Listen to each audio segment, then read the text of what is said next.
All right, good morning. We are studying Parshas Savo this week. Parshas Savo is a critically important Parsha. Of course, every Parsha is critically important, but when it comes to the book of Devarim, which is certainly of a unique nature, as we've been discussing in previous classes, Parshas Savo stands out as critically important to understand the entire point of Sefer Devarim, perhaps the entire point of the entire Torah, and it is an important historical moment in the history of the Jewish people on the level of Maimed Har Sinai, the giving of the Torah, which we see as one of the pivotal moments, I should say, one of the pivotal moments of Jewish history. The giving of the Torah is an event which, obviously the importance of which cannot be overstated. And yet this Parsha, Parshas Savo, which may sound surprising to some, is perhaps as important as that one. And we'll see in this class this morning why that is the case. So if you're using the Steinsaltz Chumash like myself, Parshas Savo is found on page 1095. But I'd like to begin our discussion on page 1099. And if you're using the Art Scroll Chumash, Parshas Savo begins on page 1068. But I'd like to begin our discussion on page 1070. Okay, so here we are. This is the end of Perek Chavav, the beginning of Perek Chav Zayin, the end of 26, the beginning of 27. We're towards the end of the Torah. We're towards the end of Sefer Devarim. And I'd like to pick things up in two places, but we'll start with one.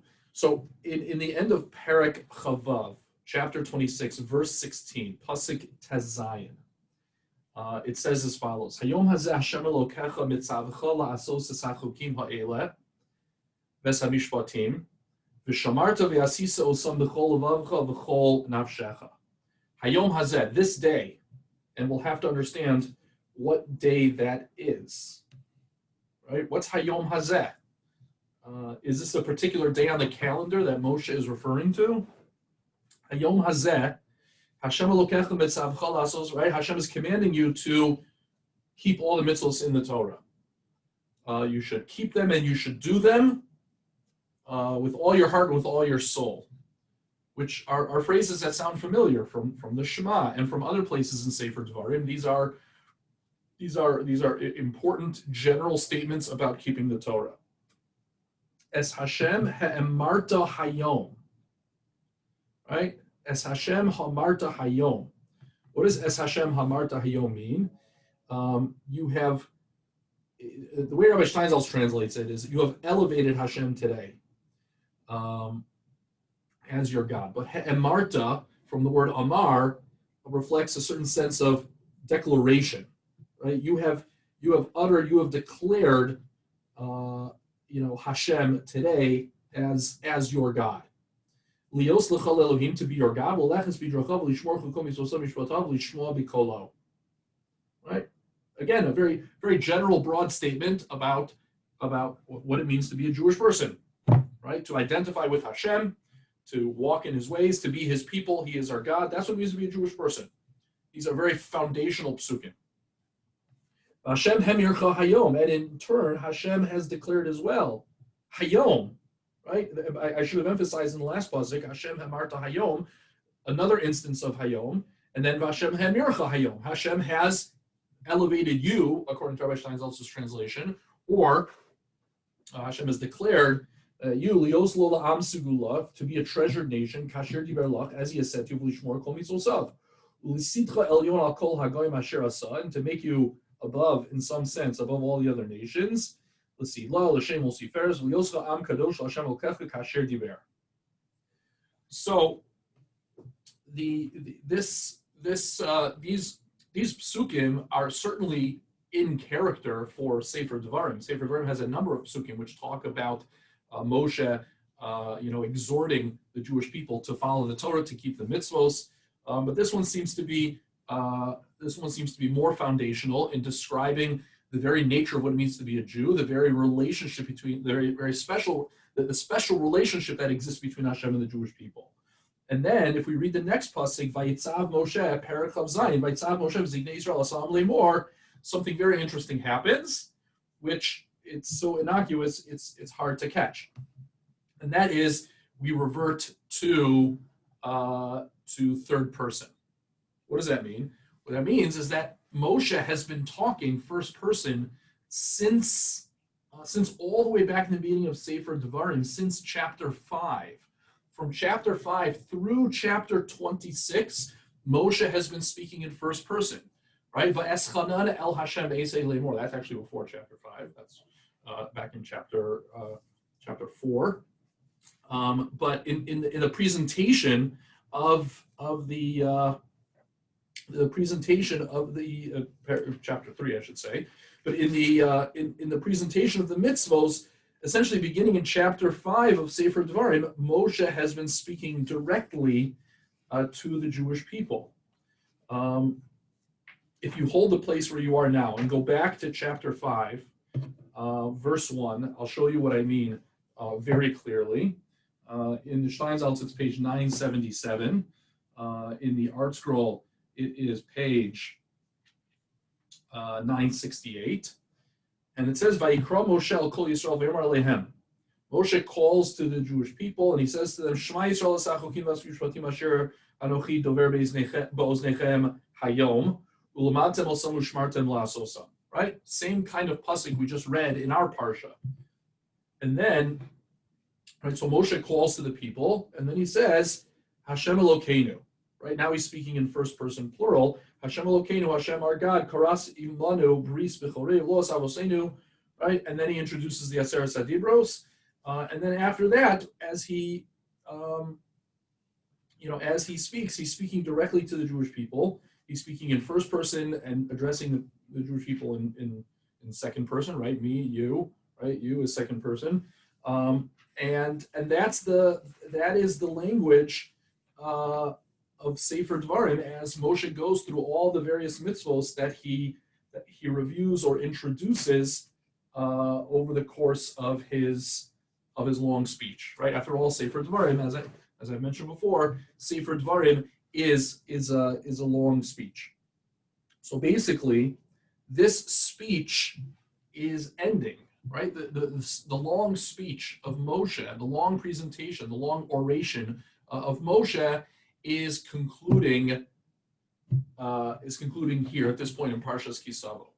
And the reason that is significant is because now that he's ending his speech, we know, number one, that he's going to die. We know that the Torah is over. The Chamisha Chumshei Torah, the narrative of the Chamisha Chumshei Torah is over. And the Jewish people are getting ready into the land of Israel. So this is an enormously significant moment, a very significant moment of transition. And Moshe is very sensitive to that. Moshe is feeling that very, very clearly, not just in his own mortality, but in the fact that he has to prepare this generation to live without him. That's what some scholars describe Sefer Devarim as basically not just Moshe reviewing the Torah or not just Moshe giving his final speech, but Moshe preparing the Jewish people for life without him. Moshe is not a narcissist. Moshe is not arrogant. What Moshe is recognizing is that he plays such a fundamental role in the transmission of the Torah. He is that first link in the chain from Har Sinai. He is the one who brought the Torah down to the people. And so his absence is a major development in the destiny of the Jewish people, and he is trying to prepare the people for this inevitability of life without Moshe. He has already beseeched Hashem to appoint someone. This was back in the end of Sefer Bamidbar, to appoint someone to lead in his place, and now that his successor has been appointed, Yehoshua is set. They've gone over how the land is going to be divided up. Some tribes have already settled. The plans for entering in are underway, and now Moshe is preparing them for life without him. And so, if we go back to that question that I asked, namely, what is that Hayom referring to? Right? 3 times Moshe Rabbeinu says, Hayom hazeh Hashem Elokechem tzavcha la'asos es hachukim ha'elev es hamishpatim. And then it says, Es Hashem hemarta Hayom, v'Hashem hemircha Hayom. So Hayom could very well be the last day of Moshe's life. It could be the day in which he finishes this speech close to the last day of his life. But what's so interesting, and I know I don't quote a lot of Rashi in our class, but here it's so interesting because Rashi could have told us that Hayom is a particular date in the calendar, right? That's what Rashi could have told us. Instead, Rashi says something different, and I think it's significant. Rashi says, Hayom hazeh Hashem Elokechem tzavcha b'chol yom yehiyu beinecha chadoshim ki'ilu bo bayom nitztaveisa aleihem. Hayom means it's a lesson. It's a lesson that we should see the Torah every day. We should see the Torah as if it has been newly given to us, and we were newly commanded in the Torah, which to me isn't necessarily a necessary observation. It's an important lesson, but I think the fact that Rashi explains Hayom this way serves to reflect the ambiguity of the word Hayom, and that perhaps it doesn't make sense to say that Hayom is referring to a specific day, and instead is meant to convey a lesson. And that Hayom, and that the lesson behind that Hayom is something I'd like to talk about more this morning in the context of looking at the entire book and what's going on here. Because as you know, what's going on here in Parshas Savo, as we go further into chapter 27, Perek Chav Zayin, we know that a covenant is going to be made at this point. We'll refer to it as the Bris Arvos Moab, the covenant of the plains of Moab. The plains of Moab is where the Jewish people find themselves right now. So let's continue with Perek Chav Zayin, Pasuk Aleph, and then Beis. We already read Pasuk. Yeah, we'll start with Pasuk Aleph again on page 1099 in the Steinsaltz, and page 1072 at the top in the Art Scroll. Vayitzav Moshe v'ziknei Yisrael asa'am le'mor shamor es kol mitzvah asher nochi mitzaveh eschem hayom. There we go again, hayom. All right. So keep all this mitzvah. V'haya bayom asher ta'avru es hayardein, and it will be on the day, not this day, but on the day that you will cross the Jordan. El ha'aretz asher shem Elokecha nosein lach v'kimosu lecha avanim gedolos v'sato osam basid. You should set up large stones, and you should overlay them with lime, or plaster them with lime. And you shall write upon them all the words of this Torah as you cross over the Jordan River.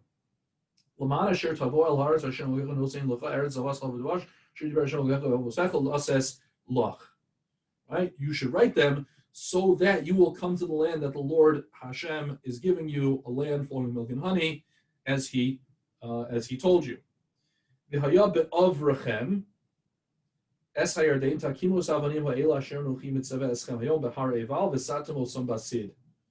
As you cross over the Jordan, you shall set up these stones, and you should put them on Mount Eval. And you should build a mizbeach there, L'Hashem Elokecha, mizbach avanim lo sanif aleihem barzel. You should make an altar of stones. No metal should be used in hewing these stones. Avanim shleimos tivnes mizbach Hashem Elokecha. You shall use whole stones. V'alisa lav olos Hashem Elokecha. And you shall bring korbanos, ola type korbanos to Hashem. V'zavachta shlamim v'achal Hashem. And you should also bring shlamim. V'samach lefnei Hashem Elokecha. You shall rejoice before Hashem your God, because and you shall write on these stones the entire Torah, ba'er hetev. It shall be done very, very clearly.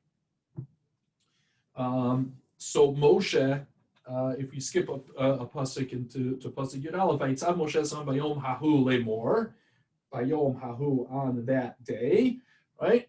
Eli Abdul Baruch Al Har Grizim Ba'Avrechem Esayardain, right? This is going to be how we're going to perform the ritual of the covenant on Har Grizim and Har Eval when you get into the land of Canaan, the land of Israel. Right, these tribes will be on Har Grizim and these tribes on Har Eval, and they should articulate the blessings and the curses, and that is the tochacha that we find that takes up the lion's share of our parsha.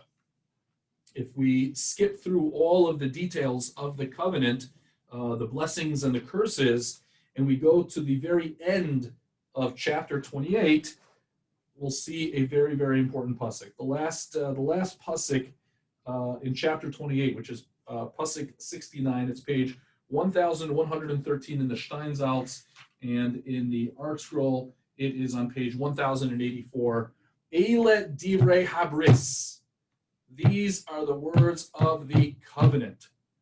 Asher tziva Hashem es Moshe lichros es bnei Yisrael be'eretz Moav, that Hashem commanded Moshe to execute with Bnei Yisrael in the land of Moab. Milvad habris asher karasi tam b'chorai. Milvad, aside from the covenant that Hashem made with them in Chorev. So in addition to understanding Hayom, it's important that we need to understand what does this mean that there is a new second covenant.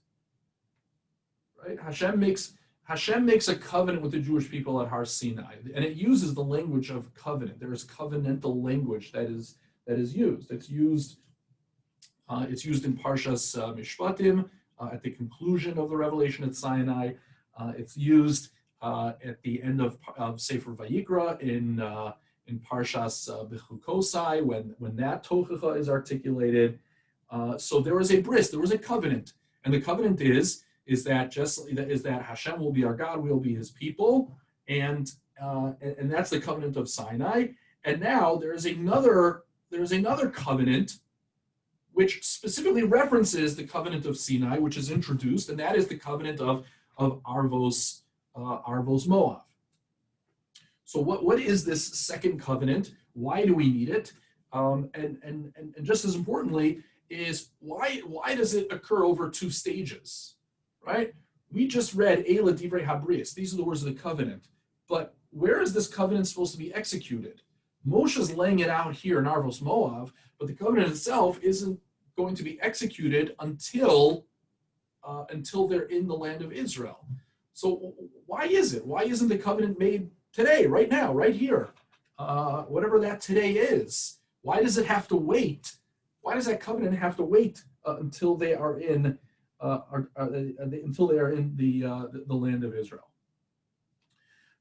So in order to understand what's going on here, so we have to recognize some very important parallels, and these are definitely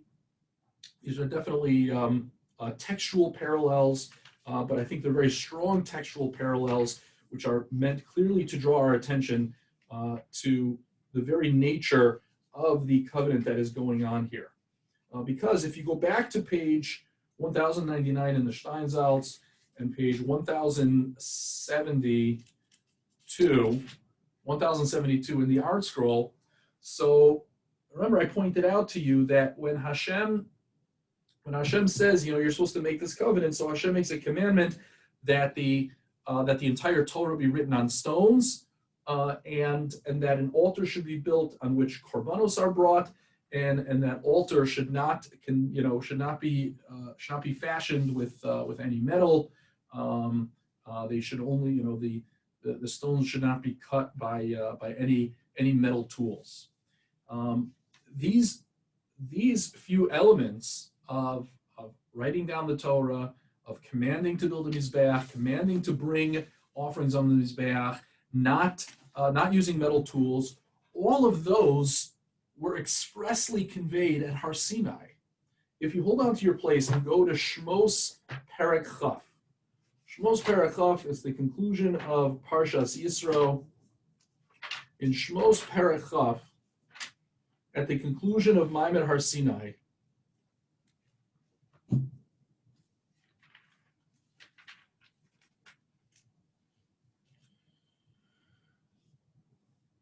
right, at the conclusion of Ma'amad Har Sinai, I'm just going to turn it in my Steinsaltz Chumash. I'm not going to announce page numbers, actually, you'll forgive me, but I'll read everything out loud. But if you have the Steinsaltz, it's 399. In Pasuk Chaf Aleph, in verse 21, in chapter 20, so it says, Mizbach Adamot Tasali v'zavach alav es olosecha v'es shlomecha, es soncha v'es bikarecha.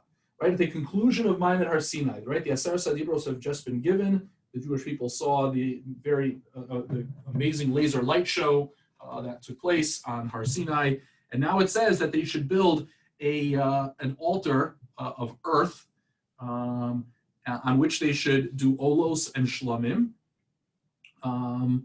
And then it says, and if you make a mizbeach with stones, you shall not use any hewn stones. Right, you should not use any sort of metal cutting instrument or sword.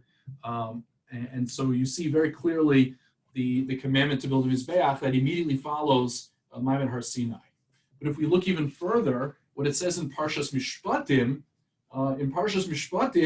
is also part of the revelation at Sinai, and what happens at the conclusion of Parshas Mishpatim is also the conclusion of what happens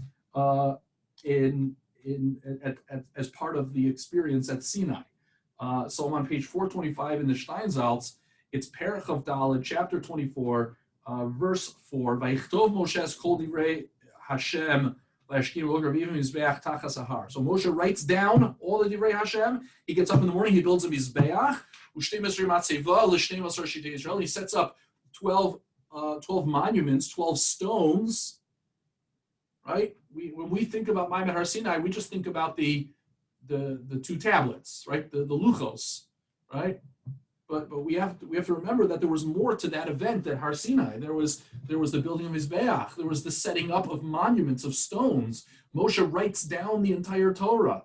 And then they bring the olos, they bring korbanos, and they bring shlamim. The very same two kinds of korbanos that we just read in Parshas Savo are mentioned here at Ma'amad Har Sinai. And Moshe takes from the blood and he sprinkles it on the people. I'm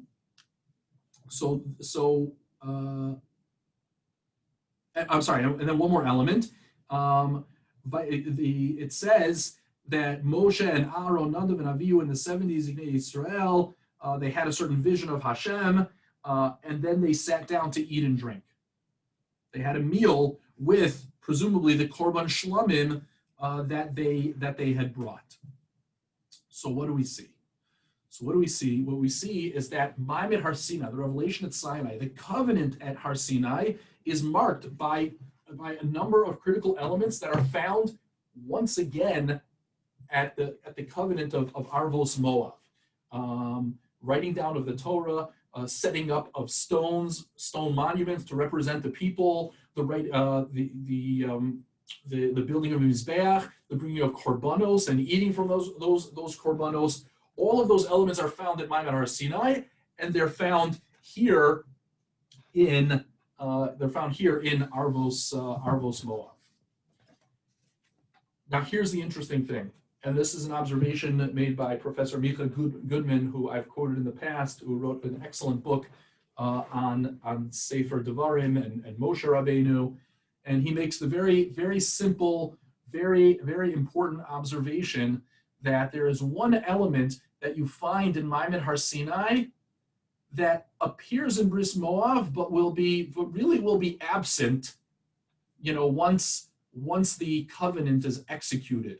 Once the covenant that's articulated at Arvos Moav is executed at Har Grizim and Har Eval. What is that one element that's going to be missing the second time they do a bris? That is Moshe Rabbeinu. Moshe Rabbeinu is going to be missing.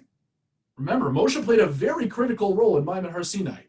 Aside from Hashem, he was the most important person at Har Sinai. He was the conduit. He was the one who brought the Torah down. And he was the one who effectuated, if I'm using that word correctly, effectuated that covenant. He brought the Jewish people and Hashem together into this covenant, as it were. And now he's at the end of his life. He's addressing the next generation that will realize the next part of the destiny of the Jewish people. They will be the ones to settle the land and live by the Torah in that land. And so they must articulate the covenant for themselves. That's what they're being commanded to do.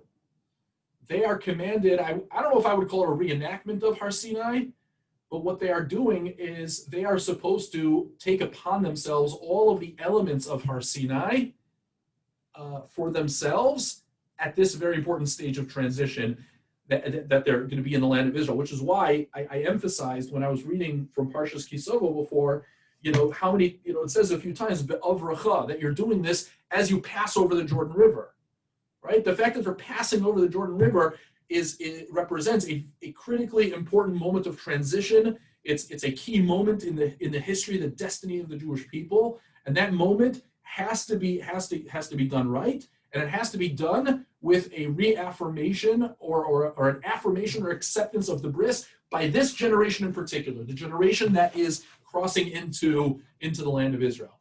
And here's the thing: they're going to be doing it without Moshe. And why is that so startling? For two reasons, which are really one reason. Why is that so important? I mean, it's obvious. But first of all, doing it without Moshe. Moshe was the one who managed the first time the bris went. So he's not going to be there for the second one. So he wants to make sure that it goes properly. But second reason, more importantly, is when they made the first bris, how did things turn out? Right? There was a little hitch, right? There was a little bump in the road called the Cheta Egel, the sin of the golden calf. What was one of the main contributing factors to the sin of the golden calf? It was the absence of Moshe. Moshe wasn't there. Moshe was on Har Sinai. And so when the Jewish people were on their own, without getting too deeply into why they did the sin of the golden calf, but one of the contributing factors was the fact that Moshe wasn't there. Moshe was delayed. And so but we can argue that front and center in Moshe's mind is preventing the mistakes that happened last time from happening again, because Moshe will once again be absent. I mean, they'll know he's not coming back. This isn't the exact same situation, but Moshe is preparing the Jewish people not to fall into the same trap that they did at Har Sinai. At Har Sinai, when Moshe wasn't there, they panicked.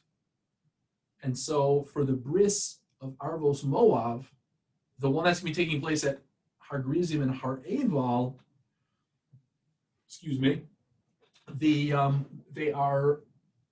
Moshe is making sure that everything happens properly without him there. And how does he do this? That is the other very important point that we have to make today. And that is that the critical elements, everything that Moshe did at Har Sinai, the Jewish people now have to do themselves. They have to erect stones. They have to write on those stones, right? Moshe Rabbeinu is not doing it for them this time. Right? Moshe Rabbeinu is going to stay on the other side of the Jordan. When they go into the land of Israel on the other side of the Jordan, they're going to have to do a covenant akin to Har Sinai themselves. The first covenant was done by Moshe, or with Moshe's complete involvement. This generation's acceptance of the covenant as they go into the land of Israel, they're going to have to do that on their own. And what's interesting to me is if you think about it, so Ma'amad Har Sinai, the covenant at Har Sinai unfolded in two stages, basically, right? There was attempt number one, and then attempt number two, right? There were the first luchos and the second luchos. Who engraved the first luchos? Hashem. Hashem engraved the first luchos. How did that turn out? Those luchos were smashed. The Jewish people could not maintain those luchos. Moshe broke them because of what the Jewish people were doing. those luchos written by Hashem were too difficult to maintain. The second luchos were not engraved by Hashem. Sol lecha shnei luchos avanim. Hashem tells Moshe, you engrave the second luchos. So there's more human intervention, as it were, in conveying the Torah in the second stage of Maimed Har Sinai. So the first luchos was Hashem, the second luchos was Moshe, and now Har Grizim and Har Eval, writing the entire Torah on these stones, on these monuments, that's going to be done by the people. Hashem, Moshe, people. Right? Hashem, the least amount of human involvement. Moshe, more human involvement. The people, complete human involvement. And that's the transition that Moshe is trying to make sure happens properly, because it's critically necessary. And that's really what the entire Sefer Dvarim is all about. Sefer Dvarim is about empowering the Jewish people, not just Yehoshua. Yehoshua is not a replacement for Moshe. He's a successor to Moshe, but he's not a replacement to Moshe. Lo kam navi od k'Moshe. There's no other prophet like Moshe. Yehoshua is not a second Moshe. Yehoshua is a Yehoshua. And Yehoshua plays a very different kind of leadership role than Moshe does. And so the Jewish people are going to have to take their destiny into their own hands. They're going to have to transmit the Torah themselves. No longer do we have Moshe, that first link in the chain. We now have to be the second link in the chain. And that's what Moshe is preparing. Moshe is preparing the Jewish people to add that second link, and they need to do it themselves. They need to do it themselves because that's real life. Because real life is not having a Moshe Rabbeinu around all the time.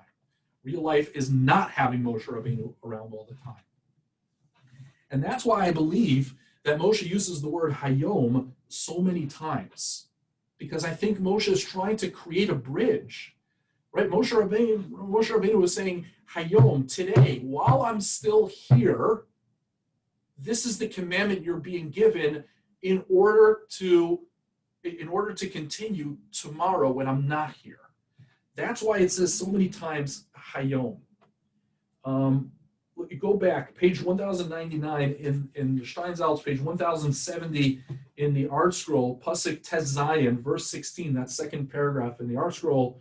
It's at the top of the page in the Steinsaltz. Hayom hazeh asher lokechem et tzavcha lasos hagugim ha'elav et samishpatim. Today, while I'm still around, Hashem is commanding all this stuff. I've been transmitting it. I'm a faithful prophet. You know me. I'm the big cheese. You shall do them wholeheartedly. Es Hashem ha'amarta hayom. Remember, when I'm not around, that today you demonstrated your commitment, right?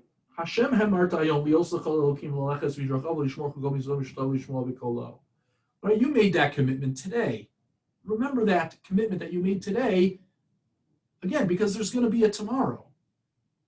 Hashem hayom, and Hashem has made that commitment to you. Lioslo am segula. By the way, I should have mentioned am segula. When was the last time Hashem called us an am segula?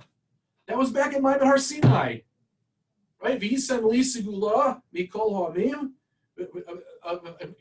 I'm sorry. You will be a mamleches kohen v'goy kadosh. V'yisem li segula, and it also says mamleches kohen v'goy kadosh, and that is what is being referenced here. Right? Hashem Yomar Chayom Lioslo La'am Segula Kasher Diber Lach L'Shmor Kol Mitzvot L'Sitcha Elyon Al Kol HaGoyim Asher Asal L'Sel Hashem L'Zviros L'Yoscha Am Kadosh Hashem L'Gech Kasher Diber. Right? Moshe is rephrasing some of the language that appeared at Maimed Har Sinai. So again, these hayoms are meant to then lead into the next two verses. Hayom v'haya bayom asher ta'avru es hayardein. That's the tomorrow. Hayom. That's today.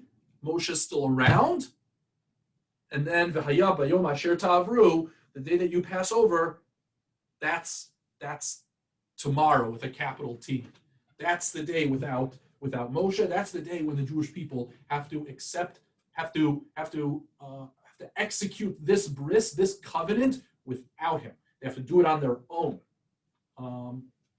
And so obviously that has to happen properly. It does happen properly. If you look in Sefer Yoshua in Parshas, chapter 8 in Sefer Yoshua, they do perform Har Grizim and Har Eval, and they successfully maintain the bris, and the Jewish people remain faithful to Hashem throughout the lifetime of Yoshua.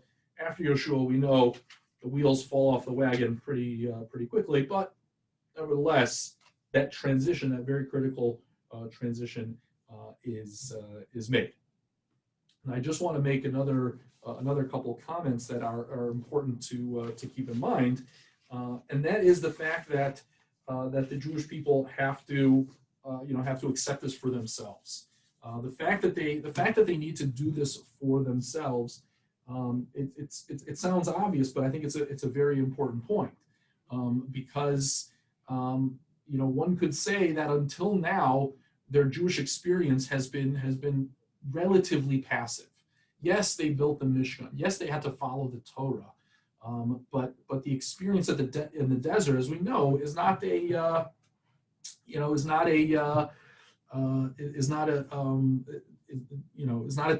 normal experience, and so therefore they are very importantly being trained or being taught to take ownership of their own identity, and that's what Moshe is setting up here with his bris, which is described in Arvos Moav, but executed across the Jordan River.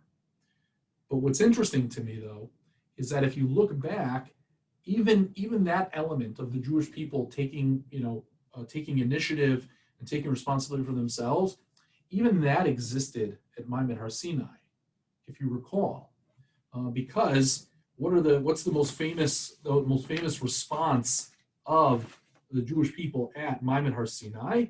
The response is it's found it's found mostly in Parshas, in the end of Parshas Mishpatim, not Parshas Yisro,